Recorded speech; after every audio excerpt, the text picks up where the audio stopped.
కేటీఆర్ మీద కోపంతో మాట్లాడితే కేసీఆర్కి నష్టం అవుతుంది కదా అన్న. కేసీఆర్ మొత్తం శుద్ధపూస, కేటీఆర్ షెడ్డోడా? కేటీఆర్ ఇద్దరు శుద్ధపూసలేనా? వాళ్ళను మొత్తం ఈ తెలంగాణ నడిబొడ్డున కట్టేయాలి ఇద్దరిని. ఏదో మన తెలంగాణ వాదం మీద మాట్లాడుతా అంటే వాళ్ళు బెనిఫిట్ అవుతాను, ఇతరులను నష్టపెడతాను. ఇప్పుడు నేను దేనికోసం పోయినా జైలుకు, 90 రోజులు జైలు దేనికున్నా? శ్రీధర్ బాబు ఒక కేసు పెట్టిండు, వివేక్ ఒక కేసు పెట్టిండు, సీతక్క ఒక కేసు పెట్టింది, వీళ్ళ ఎమ్మెల్యేనే రాజుగాడు ఒక కేసు పెట్టిండు.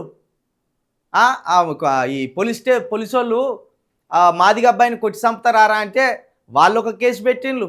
తీన్మార్ మల్లిగాడు 3 కేసులు పెట్టిండ్రు. ఇవంతా మా ఇంట్లో కోసం వెళ్ళి పెట్టుకుంటే పెట్టిన కేసులా?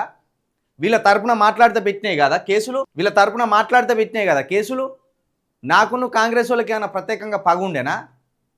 మరి అవలగాన్లు మా సొంటోళ్ళు కేసులలో పడ్డప్పుడు మా కేసులకు పైసలు కట్టవలసిందేవాడు, మా కోసం తిరగవలసిందేవాడు, లాయర్లను పెట్టవలసిందేవాడు? ఈ అవలగాన్లు కాదు. మా ద్వారా, మా మాటల ద్వారా తెలంగాణలో బలపడతారు. ఇక మళ్ళీ వీళ్ళ దగ్గరికి ఎవరికి ఉంటుంది ఎంట్రీ? రెడ్డిలకు, వెలుమలకు, కాపులకు వీళ్ళకి ఎంట్రీ ఉంటుంది. బీసీలకు, ఎస్సీలకు, ఎస్టీలకు ఎంట్రీ ఉండదు. మరి ఈ అవలగాన్ల కోసం మనం ఎందుకు మాట్లాడాలి? అప్పులు చేసుకొని బెయిల్ వేసుకొని బయటకు వచ్చినాం. వీళ్ళకి ఇంకా పాపం అనాలా? వీళ్ళని పాపం ఎంత గోసబెట్టిన వీళ్ళు, మామూలు గోసనా? సద్దాం అన్న నీకోసం జగదీష్ రెడ్డి యశోద హాస్పిటల్కి వచ్చాడు కదా అన్న. మరి అదేంది? నేనేమంటున్నా బ్రదర్, ఫోటోలకు ఫోజులు ఇచ్చడానికి 100 మంది వస్తారు. ఇప్పుడు యశోద హాస్పిటల్కి జగదీశ్వర్ రెడ్డి గారు రాలేదని మనం అంటలేము, జగదీశ్వర్ రెడ్డి గారు వచ్చి పరామర్శించలేదని మనం అంటలేము. జగదీశ్వర్ రెడ్డి గారు 100% నాకు చాలా అత్యంత సన్నిహితుడే. అయిపోయింది. మరి అక్కడికే అన్ని బాధలు తీరినట్టేనా? హాస్పిటల్లో ఛార్జీలు ఎవడు కడతాడు? ట్రీట్మెంట్కు డబ్బులు ఎవడు కడతాడు? మా యూట్యూబ్ ఛానల్ ద్వారా ఏమన్నా మాకు నెలకు 1 లక్ష పైన, 2 లక్షల పైన ఏమన్నా వస్తున్నాయా?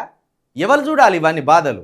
ఎవరి కోసం కొట్లాడితే ఎవరు చూడాలి? మనం ఎవరి కోసం కొట్లాడుతున్నామో, ఎవరి కోసం నిలబడుతున్నామో, ఏ ప్రజల కోసం నిలబడుతున్నామో ఆ ప్రజలన్నా సాయం చేయాలి. లేకపోతే ఎవరు మన గొంతును వాడుకున్నాడో వాడన్నా మనకు అండగా నిలబడాలి కదా. నేను వస్తా, ఇప్పుడు సద్దాంకి ఏదన్నా అయితే నేను వస్తా, నిలబడతా, అయిపోయింది. అన్ని బాధలు తీరినట్టేనా? ఉంటుంది కదా దానికి. కాబట్టి దుర్మార్గులు చేసింది ఇదంతా. ఇప్పుడు మీరు ఒకసారి ఆలోచించండి. సద్దాం తీన్మార్ మల్లిగాని మీద ఎవరికైనా ధైర్యం ఉండేనా? బీఆర్ఎస్ వాళ్ళకు మాట్లాడడానికి కానీ, వాడిని ఎదిరించడానికి కానీ. నేను కాదా కారణం? నేను ఎదిరిస్తే కదా వీళ్ళు వాడుకునేది నన్ను. మరి దానికి కృతజ్ఞత ఉన్నదా ఈ అవలగాన్లకి ఏమన్నా? ఇంకా నా మీద దుమ్మెత్తిపోతాను మొన్న బీఆర్ఎస్ ఫేస్బుక్లల్లా. తీన్మార్ మల్లిగాని ఈరోజు తెలంగాణ సమాజంలో దొంగగా దొరకబట్టి వీడు దోషి, వీడు కేవలం పైసల కోసమే పనిచేస్తాడు, వీనికి వాదం లేదు, సిద్ధాంతం లేదు, కేవలం అవసరమైతే బీసీ వాదం వాడుకుంటాడు, అవసరమైతే దళిత వాదం వాడుకుంటాడు, ఇంకా అవసరమైతే మున్నూరు కాపు వాదం వాడుకుంటాడని చెప్పింది నేనే కదా. వాడు బీజేపీలో చేరుతాడని ఫస్ట్ చెప్పింది నేనే కదా. వాడు బీజేపీలతో వెళ్ళి బయటికి రాబోతున్నాడని చెప్పింది నేనే కదా. కాంగ్రెస్కు పోతాడని చెప్పింది నేనే.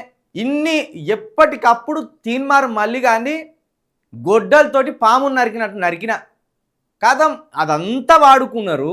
నేను జైలుకు పోయి పడితే ఒక్కడంటే ఒక్కడు బయటకు వచ్చినాక చాలామంది మిత్రులు నన్ను కలిసి అన్నారు, ఎందుకే ఈ అవలగాన్ల గురించి మాట్లాడతాను అంటే, అరే తెలంగాణ మీద మనకు ప్రేమ ఉన్నది, ఎస్సీ బీసీ ఎస్టీల మీద ప్రేమ ఉన్నది అని చెప్పినాం. కాబట్టి జరగవలసిన నష్టం నాకు చాలా దారుణంగా జరిగింది.